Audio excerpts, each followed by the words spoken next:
Dans cette nouvelle vidéo de cette série d'exercices d'algorithmique, on va écrire l'algorithme récursif suivant, toujours dans la partie de la récursivité. L'algorithme permet tout simplement, en utilisant une fonction récursive, de calculer la puissance de x à la puissance n. X c'est un nombre entier et le n aussi c'est un nombre positif. Alors dans ce cas-là, quelles sont les entrées? Bien sûr, il y aura deux entrées à cet algorithme, c'est la valeur de x et la valeur de n. On suppose que la valeur de x dans ce cas-là c'est 4 et la valeur de n c'est 5. Et là, l'algorithme doit afficher la valeur de 4 à la puissance 5, c'est-à-dire 1024, mais il faut faire attention d'une façon récursive, sans utiliser les boucles, ou bien sans utiliser l'opérateur du chapeau. On va essayer d'apprendre la récursivité, mais à travers cet exercice-là. Alors, comment calculer la puissance? On sait bien que 4 à la puissance 5, c'est 4 fois 4 à la puissance 4. Et 4 à la puissance 4, c'est 4 fois 4 à la puissance 3. 4 à la puissance 3, c'est 4 fois 4 à la puissance 2. 4 à la puissance 2, c'est 4 fois 4 à la puissance 1.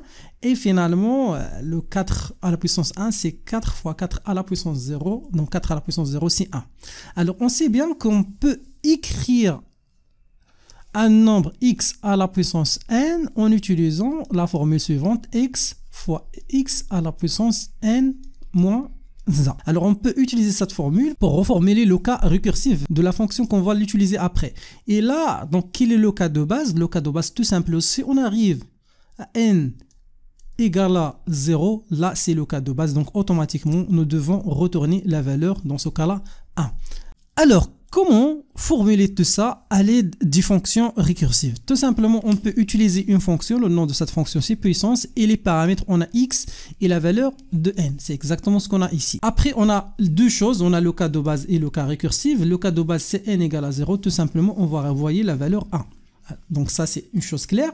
Alors ici, on doit utiliser x fois quoi? Fois l'appel de la fonction puissance, et là on va mettre comme paramètre toujours x, mais pour la puissance on va mettre n moins 1, et entre les deux on doit ajouter l'étoile pour calculer la multiplication. Alors tout simplement ça c'est le cas de base et ça c'est le cas récursif. Alors maintenant on va écrire tout simplement à l'algorithme en utilisant ces deux cas pour calculer la puissance de x à la puissance n d'une façon récursive. Alors comme d'habitude on va commencer avec le mot algorithme et après on va choisir comme nom dans ce cas là calcul, par exemple puissance.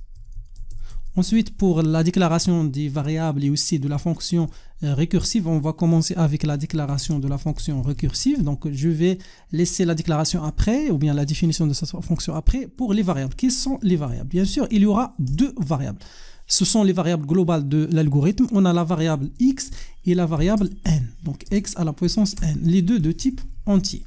Ensuite, on va commencer notre bloc début avec fin de l'algorithme et on demande à l'utilisateur de saisir la valeur de x et la valeur de n. Alors, écrire saisir les valeurs de x et n, et après on va ajouter la fonction lire et on va mettre là entre les deux parenthèses x, virgule, n. Voilà, de cette manière.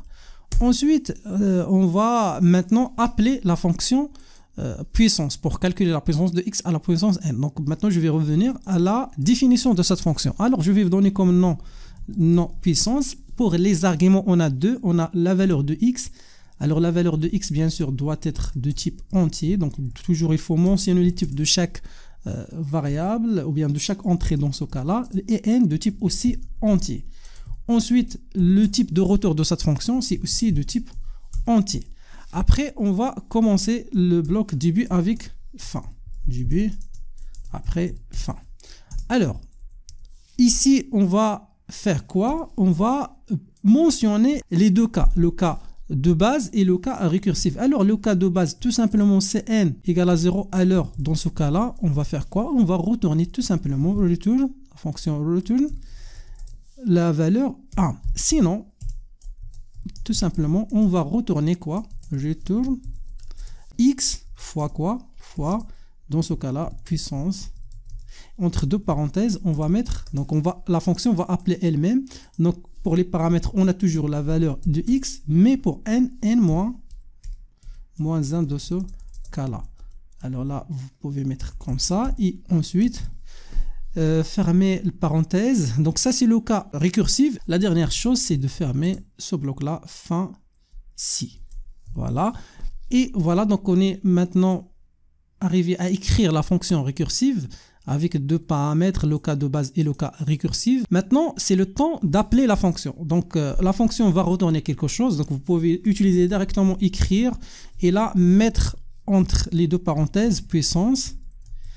Voilà, donc l'appel de la fonction puissance. Et là, les deux paramètres. Donc, quels sont les deux paramètres de la fonction? C'est la valeur de x saisie par l'utilisateur et la valeur de n aussi saisie par l'utilisateur. Mais là, on peut ajouter un petit message qui sera affiché au début. Voilà, donc on peut afficher que la puissance de, là on va mettre la valeur de x. Après on va ajouter un petit message aussi par donc là la valeur de n. Et là on va ajouter là et on va mettre la virgule. Voilà, donc ça c'est le message qui sera affiché, donc la puissance de x par n, donc ça ce sont les deux valeurs qui seront affichées, ça ce sont deux textes, et donc le résultat de l'appel de cette fonction qui sera exécutée d'une façon récursive en utilisant ces instructions là.